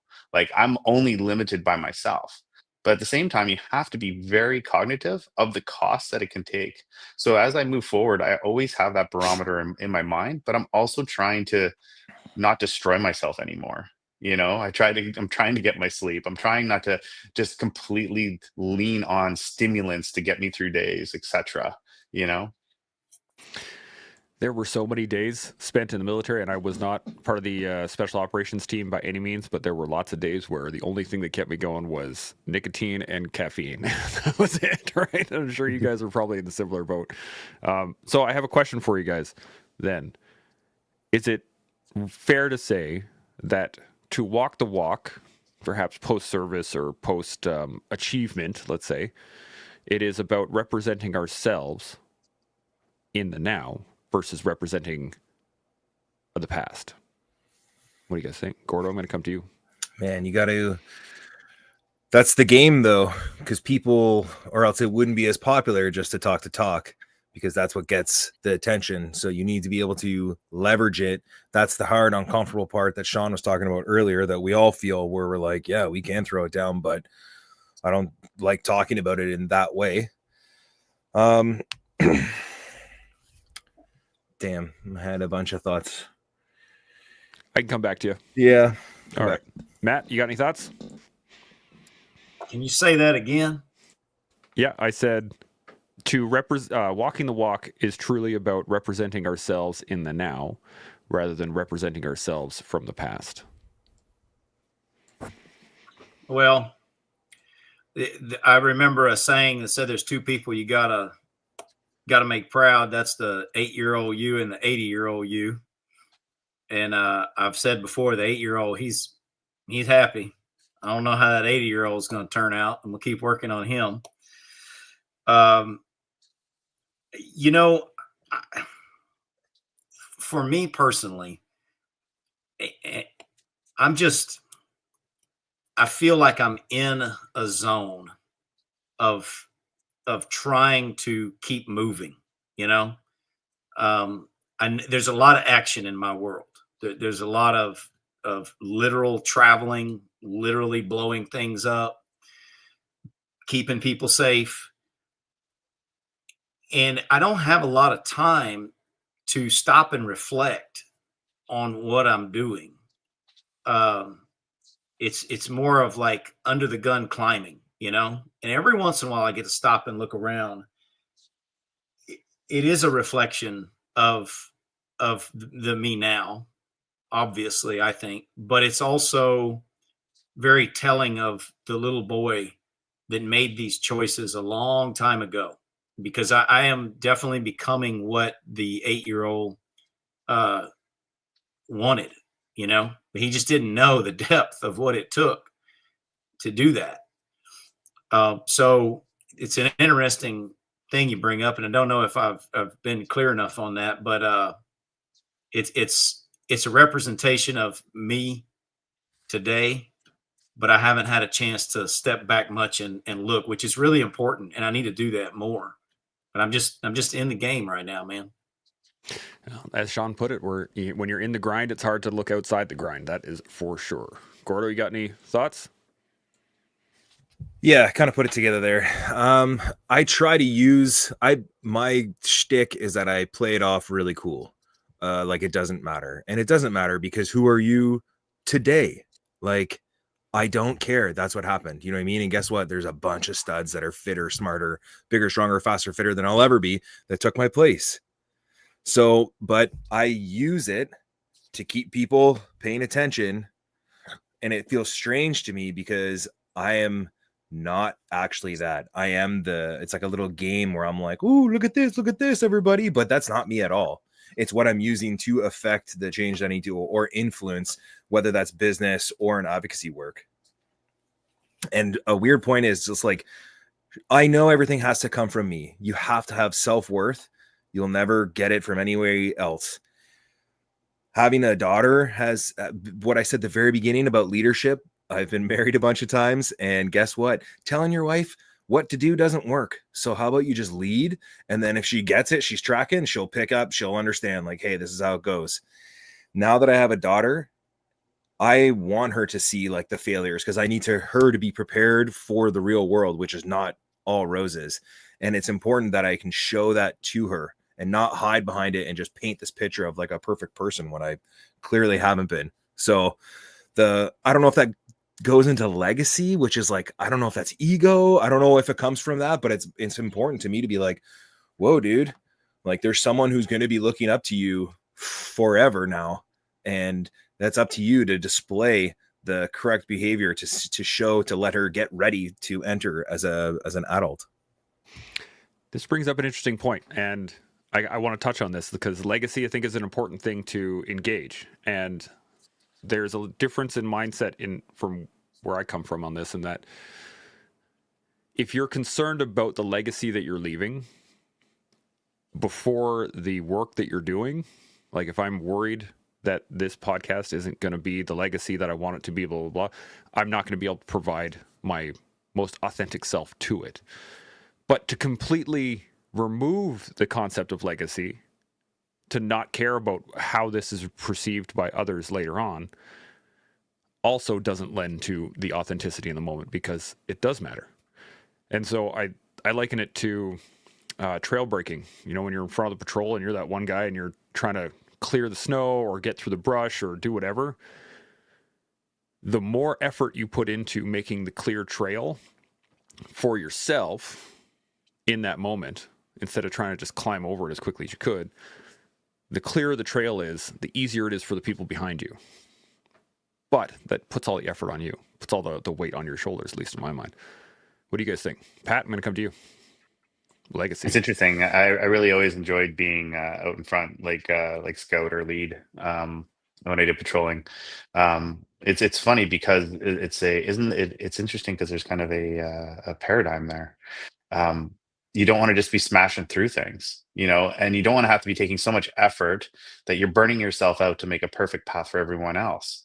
So you find the most flow, right, through that environment, right, with that just makes sense for everyone and yourself. So you're not burning yourself out. You're still keeping your nav points. You're still able to friggin' keep on your bearing, but at the same time, you're not purposely smashing through certain things, because it's not necessarily making it any better for the people behind you. In fact, it will probably slow everyone else down if you're trying to like smash and hack through some like hard thing, unless it's part of it's a zone where you have to do it. So I find that leading from the front and being that nav person, and you're trying to because like we can use this analogy for life as well, like do the best flow that makes the best sense without completely crashing yourself, right? Because you can easily get so wrapped up into whether it's social media or your career or whatever, you can go to the extreme, you know what I mean? So always learn that balance. I think balance is such an important part of life. Balance and legacy. I like it. Gordo, I'm going to come right back to you. What do you think? Again, I think having enough perspective of questioning, is this ego driven or is this just a reflection? And is this just a normal human behavior where I am allowed to feel that maybe praise or whatever else comes from someone, close people that I love, and I let that guide me in life? Is that a bad thing, which keeps me accountable and keeps me walking the walk? I hope, I don't know, I'll be interested to hear your guys' perspective if that is a correct way to view it, or kind of confuses me. Am I being selfish? Am I just leading with ego when I know I'm outwardly I'm not, but like deep down I kind of am? And is that bad to feel that way? We Whoa. had this. We did a whole conversation on is altruism even possible? Is it possible to do good things just for the sake of doing good because you feel good about doing them? So then, therefore, it's a selfish. We had a whole conversation about it. I think it was in the first year. We're probably due for another one. Matt, you got any thoughts on this? Yeah, sure.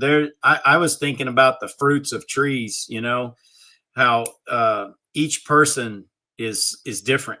Everybody's got something to them. There's an avocado or a pecan or an apple. We're like different trees, you know. And I don't know about you guys, but I know inside of me, there's some really good things, ideas, thoughts, let's say, that come up. But getting them through the filter that's Matt really makes it go cockeyed sometimes, and it doesn't come out and hit the way I want it to. And that's a real shame, because I've tried to communicate things to people before out of the purest sense, and ego, whatever, screw it all up. And then in reflection of that later, you know, you realize it's really sad, because I was built in a certain way that produces a certain fruit that's a good thing. You know, it's beyond me. It's just, I was created and I have something good, but I get in the way of it. And I think the best thing we can do is cultivate ourselves, prune our branches, take criticism, and not in a, you know, criticism is like water and nutrients, actually, and to grow on ourselves. And I think we align that filter so that we can get the purer form out. I remember once, you know, my goal was to build a business that would not just provide for me, but would be a leg up for my children and my children's children. And one day I was working out, listening to something on the internet, and somebody was talking about how we know what we know because we generally are programmed that way. Like, you know, children born to a poor family versus a rich family. One of the differences is what they are taught from day one, like the way they think. And it dawned on me that, you know, my children, it's not that I'm some great success, but my children are growing up with a father who sees money as a tool, takes business risks, sometimes fails, succeeds, and overall makes it. And like Sean has said, I tell my kids all the time, you know, you can prepare, you can get ready, but you might not make it. Like that's the adventure of it. You're not guaranteed that you're going to make it, but you go anyway. And so they're brought up with that mindset. I mean, right now downstairs, my son has a client to come ride the Army tank and the batteries failed. So he's down there changing that out, learning a life lesson, you know. But it's about he's not checking in at 9 and checking out at 5 in the afternoon. You know, that he's running his little business that he's kind of picking up from me. So I think if we focus on ourselves, we have gifts. There's things that we're good at. Now, it's not ego. It's not bragging. There's something that you're good at. And if you focus on honing that down, the legacy will take care of itself. Ooh, I like that. Sean, what do you got? Yeah, to build off of that, and this one is for Gordo, since he kind of raised the subject to some degree. You kind of, I have to know who I am, as Matt said, as that 8-year-old or as that 5-year-old or whatever time it was in my young life. For me, it was when I was 5. I was telling everyone when I was growing up in England that I was going to be a soldier. Everyone knew that. They were tired of hearing it from me. That's who I feel I am inside. I also feel that I'm a freaking ninja. And so take it, internet, Take it for what it's worth. I just said it. And so I try to own that, man. I mean, if anyone's seen any of my nonsense, you've probably seen a little bit of ninja-ism in there. And I'm okay with that. And if anyone doesn't understand that, or if anyone's offended by the fact that I think like a ninja, well, screw you. That's what I think. That's who I am. And I'm freaking owning it. And that's one of the things about me that I'm okay with, is I got a little bit of quirky in me. I'm a bit quirky. That's what separates me from the average freaking mouth-breathing fool who won't own who they are. And that's a fact. We've all got inherent qualities. We all have something special about us deep inside. And you either face it and come to terms with it, or you'd never think about it and you don't own it. I've seen Gordo in the past be quirky on the podcast. I've seen Gordo be quirky in his own videos. And I freaking love that, man. I tune in for the quirk. I tune out for the mediocrity. And so I'll watch anything that Gordo puts up, because I know that at some point there's going to be some quirky isms in there. And I wouldn't have it any other way. If he changed his way, I'd probably move right along, because then he'd just be another mediocre dude who is not being true to who he is. And so never change what's inside of you. But the trick is knowing what's inside of you. And that takes a little bit of time to freaking own. And then once you own, going back to what we were saying earlier in the podcast, then you got to take your mask off. And you got to put it out into the world authentically, without flaring out or over chirping or putting a veneer of gold paint on it to make it look more appealing. You just got to be who you are, and you got to own it in front of everyone without being a goof, without being a jerk.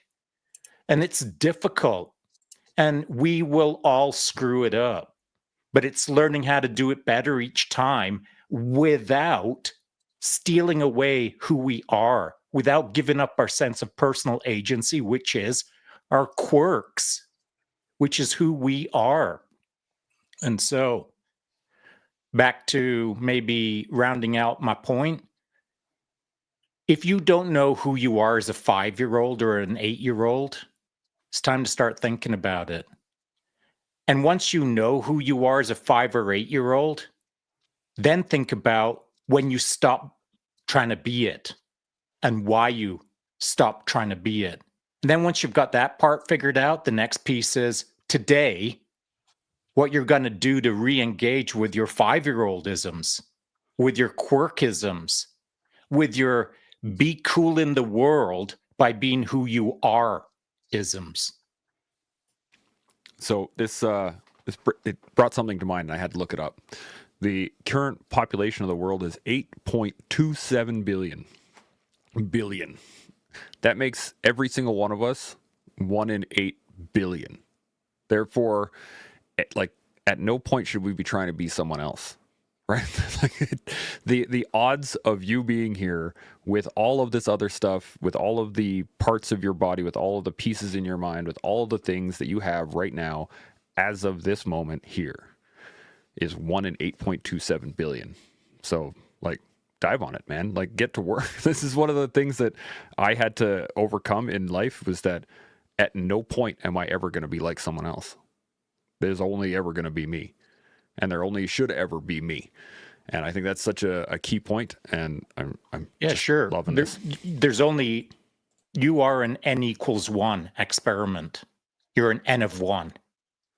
Only if you recognize that you're the freaking experiment. Exactly. Because there's about 8 billion people who don't understand that they're living an experiment right now called their life, and owning it.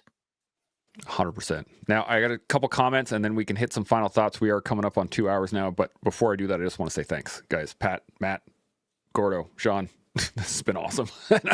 We've had some great comments as well. Everybody that's been on the Instagram side, on the YouTube side, everybody, I'm loving all these comments. Annie jumped in here a little bit earlier, and she said, Thanks, Fonzie. Friendly comps. I'm bouncing on a ball with a machete later. Game on. So there you go. This is how it begins. And then she jumped in here a little bit afterwards. Said, interesting. The need or desire to explain the why of the walk comes from the label of the past. The authenticity comes from letting that label go and living presently. It's a difficult balance. I love it. That's a great point. And then Cetus guy Tonka Truck jumped in here. He said, mindset controls outcome. Fair to say, which I would agree with, absolutely.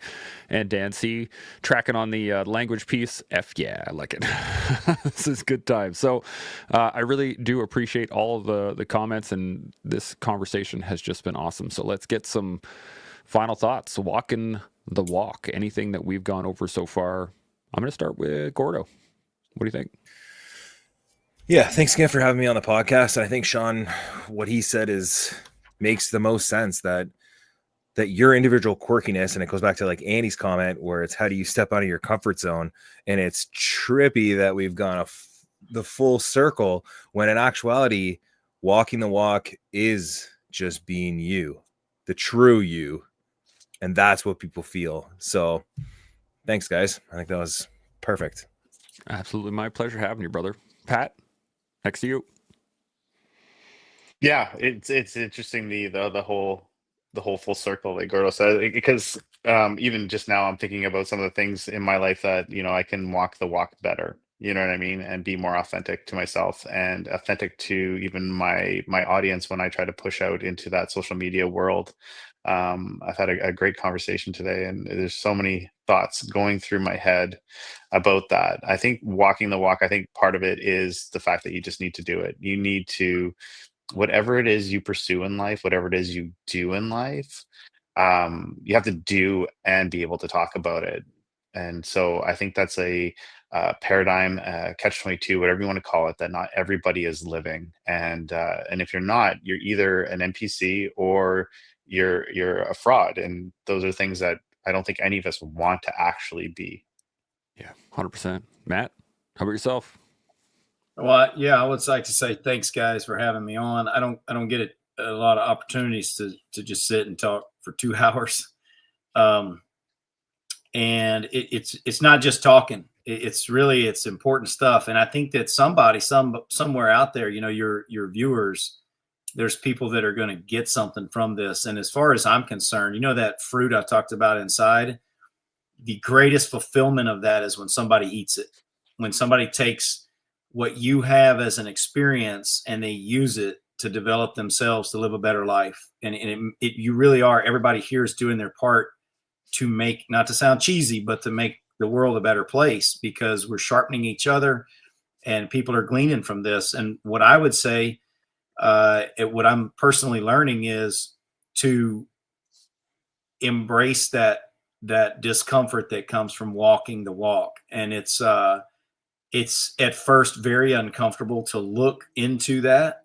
and to reflect, but it's necessary. And it's not only necessary, but it is the indicator that you're doing it right. I always say, if your life were a movie, would you want to watch it? And I promise you, if it was full of comfort, you'd pass. So when those moments come and you're uncomfortable, you're probably on the right path. Lean into it and march on, and keep failing and keep learning, and you'll be winning. Bam. I love that. I would definitely not want to watch a movie with somebody sitting on a couch for 2 hours. That would suck. Although perhaps that's walking the walk watching it. Sean, any thoughts?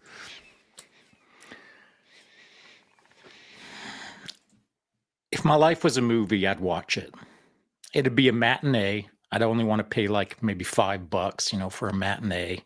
Probably wouldn't buy popcorn because everyone else would be throwing popcorn at me as they're watching my movie. So, but I would watch my life because it has been interesting enough to me that I wouldn't mind reviewing the whole thing over the course of a couple of hours. So, when I hammer in for the last time and disappear off the face of the earth, I hope that the movie that gets left by has enough wisdom in it, not just enough failures or enough gong show, but enough wisdom in it that my own kids would maybe not stand up at the end and give a round of applause, but at least they'd leave the movie theater richer for it than the amount that they paid to go and watch a matinee. And I think that that is probably the part that we didn't touch on, is this aspect of, if your life has enough quirkiness in it, if you really kick that ass enough, if your pace was enough that you left behind something of value, well, who is willing to pay that price to go and watch that movie? My kids are on a daily sort of paying that price, so they're getting the lessons, as it were. Just like Matt's son right now is paying that price about that tank battery, but he's learning that lesson. And so, you know, our lives, for whatever they amount to, will only have value for the people who are willing to pay the price to come and watch the movie, I suppose.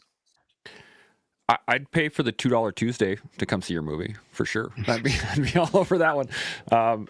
But I can't thank you guys enough for this conversation. It's just been awesome, and I've been thinking about this, that perhaps, Sean, when you finally hammer in, what's going to happen is we're just going to find pieces of your bike somewhere strewn across a mountain, and you'll just be gone into the ethereal mist. We'll just be wondering, did he actually die, or did he like fake his death so that he could be somewhere else, and we'll find him as a ninja somewhere in Japan, and it'll be a whole thing. But as any good movie would have, you never know if the main character actually died. But the point that I think, the last point that I want to touch on here is, at least in my mind, what has shifted is that it's no longer a concept of walking the walk. It's walking my walk. And I remembered being on doing the Nijmegen by myself last year when I was just wandering around the streets of Sherwood Park with this ruck on my back, feeling miserable and feeling sorry for myself in the moments and those things. But I had a friend of mine hit me up afterwards, and he's like, man, that must have been so much harder than trying to do it in Holland, because you're surrounded by thousands of people. You have people cheering you on. There's goalposts, there's markers, there's things happening, there's all of the other stuff. But when you're on your own, just walking one step at a time, it's quiet. You have people looking at you weird as they drive by, all kinds of things. But you're walking your walk. It is your steps. It is your footsteps. It is your boots. It is the noises that you hear are all yours. I think that's the key to it. So if you can walk your walk, doesn't matter what anybody else says.